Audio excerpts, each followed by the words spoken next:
Your alcohol problem is not that bad. You're not out of control.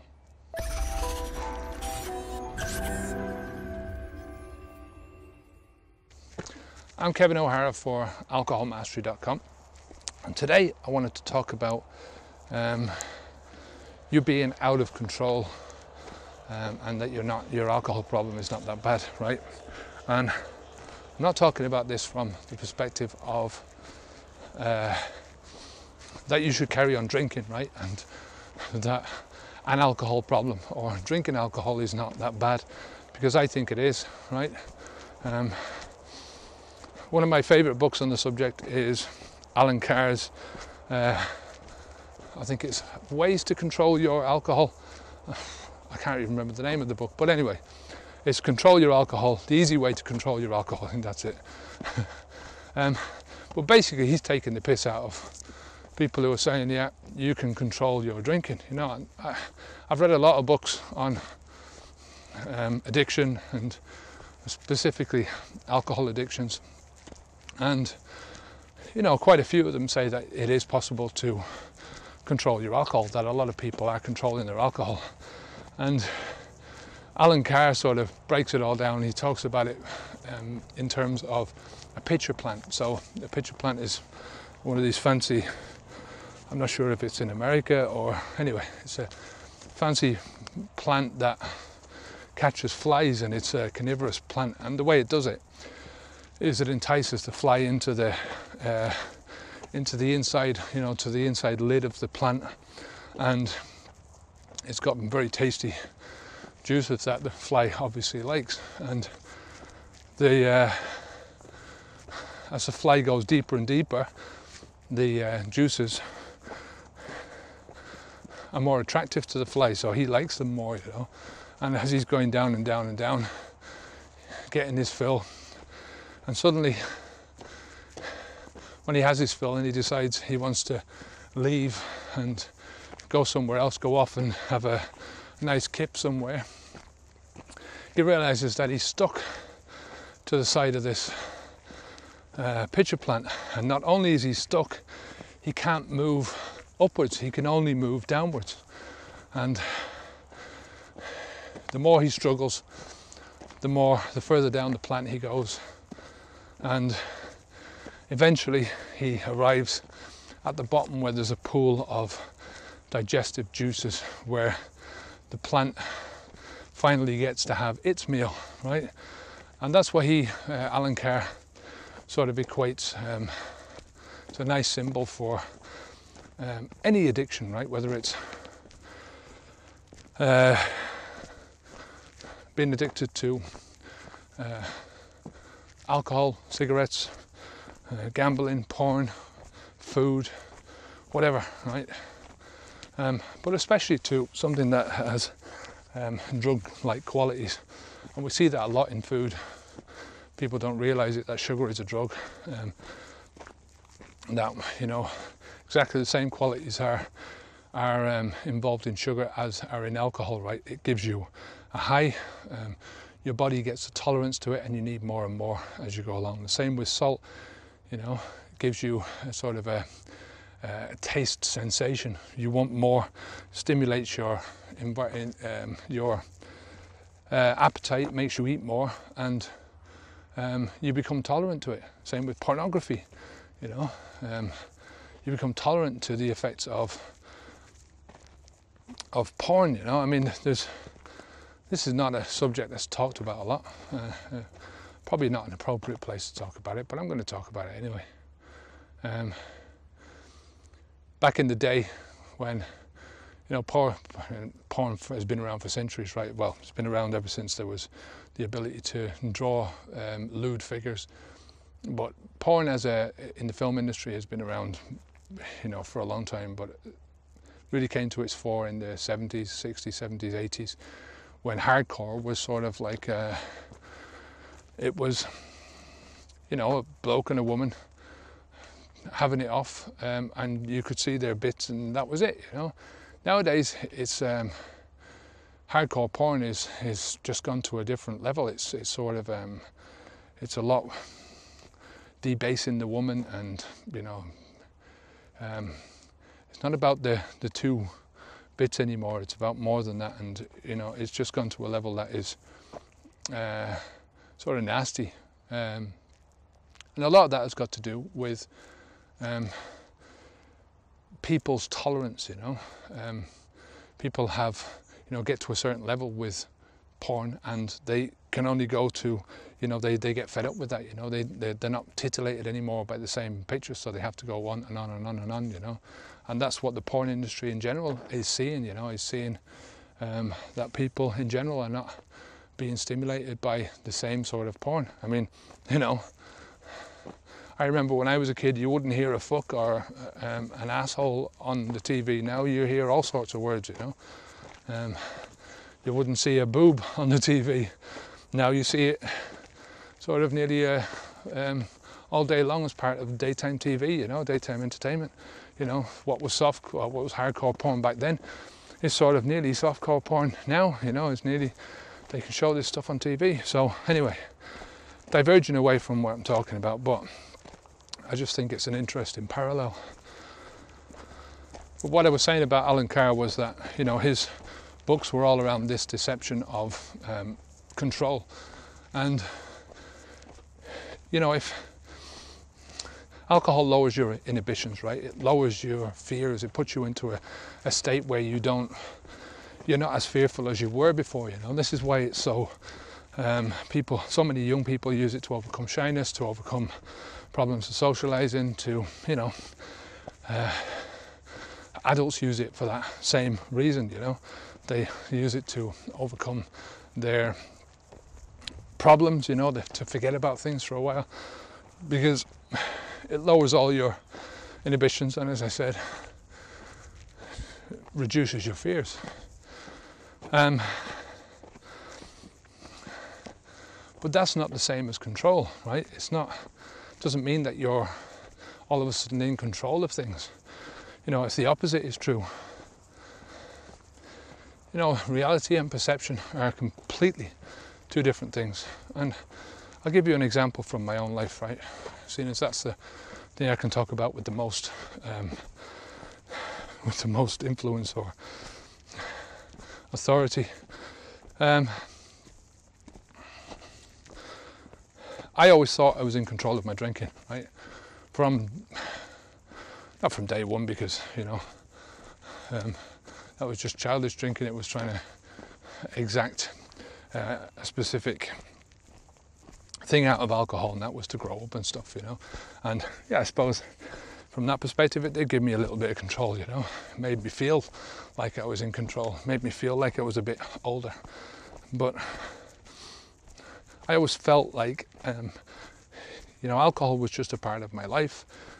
It was a part of my personality, my core individual nature, and that, you know, it was always going to be a part of who I was, you know, that I was always going to be that person who could enjoy a drink and you know, suffer the consequences, obviously, but that was all part of the joy of drinking, you know. In reality, I was a slave. I was a slave to the alcohol, to the drink. I was a slave to the pub. I was a slave to the off license. The amount of things that I haven't done in my life because of drinking is just massive, huge. You know, the amount of things that I could have done. I don't like coulda, shoulda, wouldas, but sometimes you have to look at it and you have to learn. You have to see where the problem lies, and you have to see where you can where you can find the solution. And when I contrast the old life, that old slavery life, where I was locked up into the alcohol prison, right? And I contrast that with where I am now, what I've done now, what I can do now, what I'm capable of doing now. And not because of any innate talent, you know, the talent was always there. When you have a talent for something, when you have a capability of doing something, it's there. You know, it doesn't disappear. What disappears is your your desire to do these things, you know. Like I said, you know, you've always got a choice of going down one direction or another direction. You can take the drink or you can do something else. You can't do both, you know.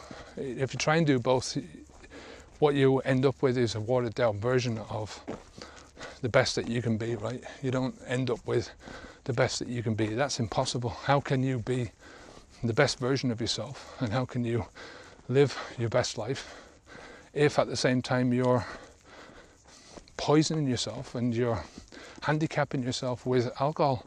That's what it boils down to, is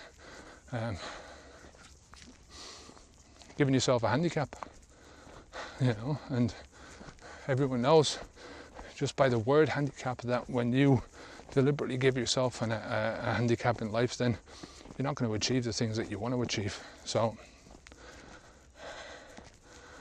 and I can tell you this now, after 3.5 years of not drinking, that I can see that handicap glaringly obvious in my past. You know, that was there. That's what it did to me. That's what it held me back from so much. And it doesn't hold me back anymore. That's pure and simple. You know, so I wasn't in control of very much back then, you know.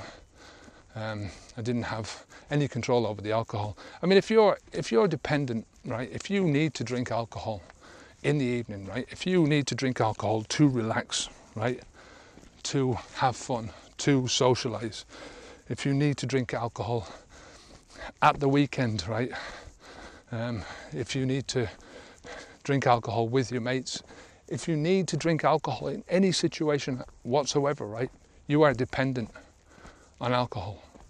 You know, anyone, in fact, this stuff with alcoholics, and you know, that's just, it's like a value judgment that one drinker puts onto another drinker, right, to excuse their own drinking, right?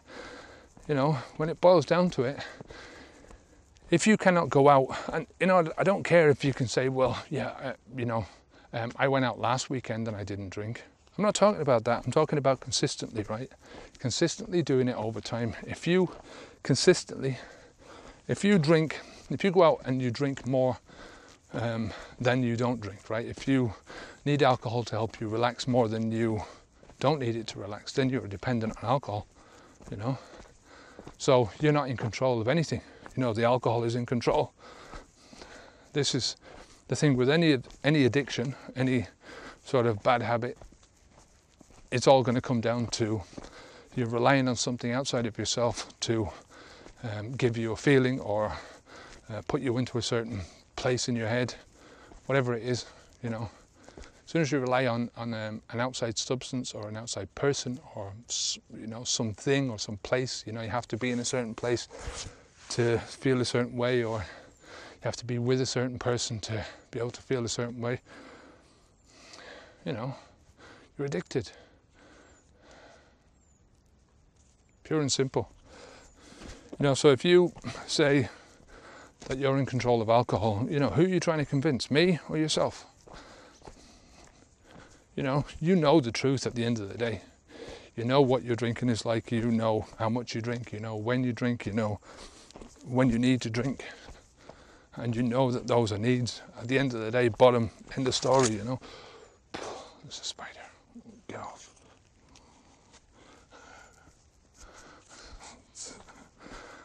You know.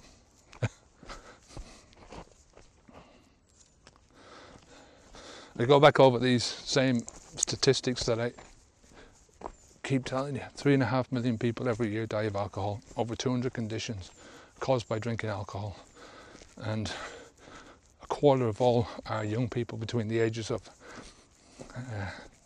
20 and 39 die 1/4 from using alcohol. And I bet every one of those people thought they were in control of their drinking.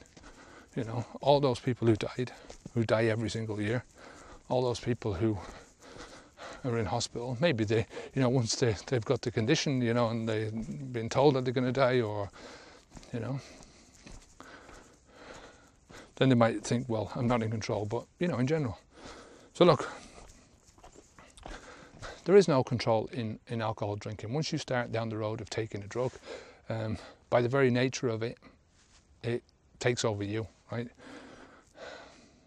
That's just the bare facts of it. You know, the alcohol, the more you drink alcohol, the more you need. The more you need to drink alcohol, and the more alcohol you need to drink because of the tolerance levels and stuff like that. It's the same with any drug. It's the same with, as I say, pornography. It's the same with gambling. It's the same with love. You know, I mean, you can get infatuated with somebody to the extent that you can't live without them. You know, you can't function without them. You know, and the more you're with them, the more you need to be with them and stuff. You know, and that's sort of, not saying anything about love and being with somebody, but that's a different level. You know, and people do get to that level. So think about your control, right? Think about where are you actually in control. You know, if you think you're in control of drinking, then, you know, just think about how dependent you are on this, you know. You know, do you need to drink alcohol for a certain buzz? Do you need to drink alcohol for a certain feeling? To be with certain people, to be in certain situations? And if you do, then you're not in control of anything. And most people who drink alcohol are not in control, same as most people who smoke cigarettes are not in control. You know, everyone knows nowadays that cigarettes are fucking bad for you. Why do people consistently do it, you know? You see people, I mean, all you have to do is look at somebody who's got an e-cigarette. I mean, it looks like there's no fun in that at all, you know? It doesn't give people the same buzz. All you see in these people's faces is desperation for the thing that they can't have, and that's a cigarette. And that is completely people being out of control. Anyway, stay safe. Keep the alcohol out of your mouth. If you have any comments at all, leave them down below. Come on over to the website and sign up for the newsletter. If you would like to support the show at all, if you'd like to support Alcohol Mastery and help to make it better, then you can head on over to patreon.com and just search for Alcohol Mastery, and you can become a patron of the show.